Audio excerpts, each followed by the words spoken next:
फिर climate change के बारे में हम आगे अगला वीडियो देखते हैं।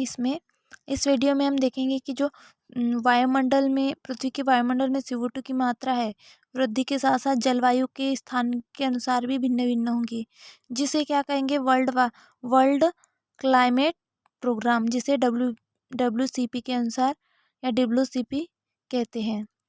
वायुमंडल में जो CO2 की मात्रा है वो दोगुनी वृद्धि से ट्रॉपिक क्षेत्रों में तापमान में वृद्धि के सेल्सियस, मिड लेटीट्यूड में तापमान में वृद्धि कैसे करेंगे 2 से 3 डिग्री सेल्सियस, और ध्रुवीय क्षेत्रों में तापमान में वृद्धि कैसे करेगी ये 8 से 10 डिग्री सेल्सियस तक। जो कुछ साइंटिस्ट है इन्होंने आधुनिक वैज्ञानिकों के अनुसार गिने CO2 की सांद्रता में 20% वृद्धि होने से तापमान में औसतन वृद्धि 1 डिग्री सेल्सियस होती है।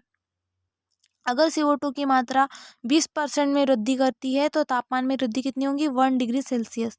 जो आधुनिक अध्ययनों से स्पष्ट हुआ है कि जो हरितगृह प्रभाव है इनके कारण पृथ्वी की जलवायु या मौसम या क्लाइमेट निम्न प्रकार से परिवर्तन संभावित होते हैं। अब क्या क्या है ये परिवर्तन हम देखते हैं। नंबर 1, हरितगृह प्रभाव के फलस्वरूप पृथ्वी के तापमान में वृद्धि होने से महासागरीय एवं समुद्रीय जल गर्म हो जाएगा, जिसके कारण समुद्र की सतह में वृद्धि होगी और जल बाढ़ के रूप में समीप क्षेत्रों में भर जाएगा। समुद्र की सतह से थोड़ी वृद्धि होने से समुद्र किनारों पर स्थित शहर एवं बंदरगाह जलमग्न हो जाएंगे। जो ग्रीन हाउस गैस है, ये ग्रीन हाउस प्रभाव है, इसके फलस्वरूप तापमान में वृद्धि होने से जो महासागरीय जल है या समुद्री जल है वो क्या हो जाएगा गर्म हो जाएगा, जिसके कारण गर्म हो जाने के कारण पृथ्वी की जो सतह है उसमें वृद्धि होगी और समुद्री जल बाढ़ के रूप में समीपस्थ क्षेत्रों में भर जाएगा और समुद्र की सतह में थोड़ी वृद्धि होने से समुद्री किनारों पर स्थित जो शहर रहेंगे, बंदरगाह रहेंगे, समुद्र किनारे बसे स्थान रहेंगे वो क्या हो जाएंगे जलमग्न हो जाएंगे।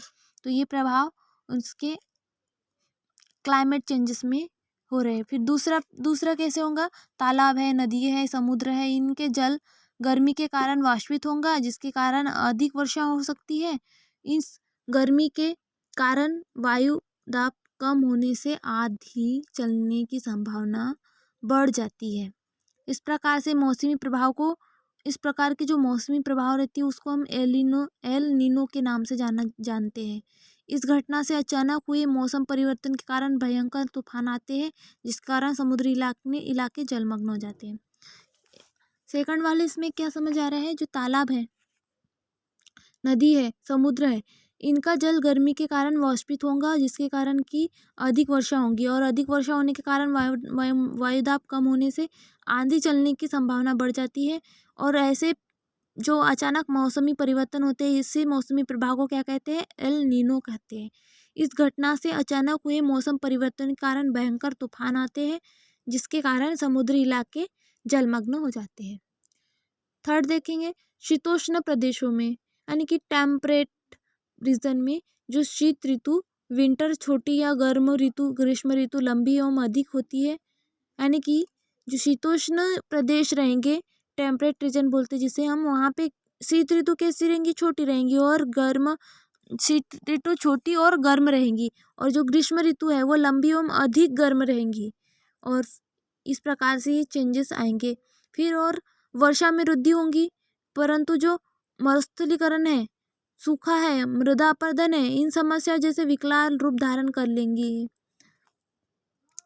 औद्योगिकरण एवं शहरीकरण में तेजी से वृद्धि की एवं वन क्षेत्रों में होने वाली कमी के कारण पृथ्वी के वायुमंडल की सतह पर अविभेदकीय गैस का स्तर निर्मित होने जाएगा और जो पृथ्वी के तापमान में अधिक वृद्धि होगी, जिससे पृथ्वी ग्रह एक वाद्य भट्टी में परिवर्तित हो जाएंगी, जिसे हम ब्लास्ट फर्नेस कहते हैं।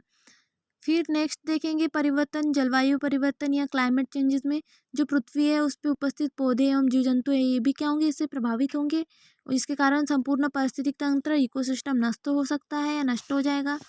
फिर और देख सकते क्या क्या परिवर्तन होंगे। तो मौसम परिवर्तन का सर्वाधिक प्रभाव काय पे पड़ेगा? कृषि पर, क्योंकि पर्यावरण में उपस्थित CO2 एक प्राकृतिक उर्वरक का कार्य करती है, नेचुरल फर्टिलाइजेशन का। तो वायुमंडल में CO2 की मात्रा वृद्धि होने से पौधे की वृद्धि दर भी बढ़ जाएंगी और पौधे पौधे का आकार भी बढ़ जाएगा। और पौधे की असामान्य एवं तीव्र वृद्धि एक और लाभदायक हो सकती है, क्योंकि इसकी प्रमुख फसलों की उत्पादकता में वृद्धि अवश्य होगी, परंतु इससे मृदा की उर्वरा शक्ति में तेजी से ह्रास होगा। पौधे की लंबाई एवं आकार की उत्पादकता में वृद्धि होने से निम्न प्रकार की समस्याएं उत्पन्न हो सकती हैं। कैसे होंगी? प्राकृतिक परिस्थितियों ने जो नेचुरल इकोसिस्टम है वो नष्ट हो सकता है, पौधों में नाइट्रोजन की कमी हो सकती है एवं प्रतिरोधी क्षमता में कमी आएंगी और कीट प्रकोप बढ़ सकता है। जो मृदा है या सॉइल है उसकी उर्वरता में कमी आएंगी। बाद में यह मृदा पौधों की वृद्धि के लिए अनुपयुक्त हो जाएंगी। और क्या होगा? CO2 की सांद्रता में अधिक वृद्धि होने से तापमान एवं जलवाष्प का सम्मिलित रूप से पृथ्वी की जलवायु पर अत्यधिक प्रभाव पड़ेगा। वातावरण में CO2 के स्तर में वृद्धि होने से पृथ्वी की सतह के तापमान में भी वृद्धि होने के कारण पृथ्वी की सतह पर जो जल उपस्थित रहेगा उसमें वाष्पीकरण अधिक होने लगेगा, जिसके कारण तापमान में वृद्धि होगी। और फिर ऐसे में अनुमान लगाया जाएगा कि जो CO2 है एवं जलवाष्प है, इस सम्मिलित प्रभाव के कारण जो 2080 तक CO2 का स्तर 2 गुना हो जाने पर पृथ्वी के तापमान में 2 से 3 डिग्री सेल्सियस की बढ़ोतरी होंगी। तो इस प्रकार से हमने देखा कि जलवायु परिवर्तन या फिर क्लाइमेट चेंजेस होगा, जिससे पृथ्वी पर विभिन्न प्रकार के प्रभाव देखे, कहाँ पे तापमान अधिक हो रहा है, कहाँ पे CO2 की मात्रा अधिक होने से क्या प्रभाव पड़ सकते हैं, क्या जलवायु परिवर्तन हो सकते हैं, ये हमने देखे। तो ये हमारा जलवायु या क्लाइमेट चेंजेस का ये टॉपिक यहाँ खत्म होता है। Thank you.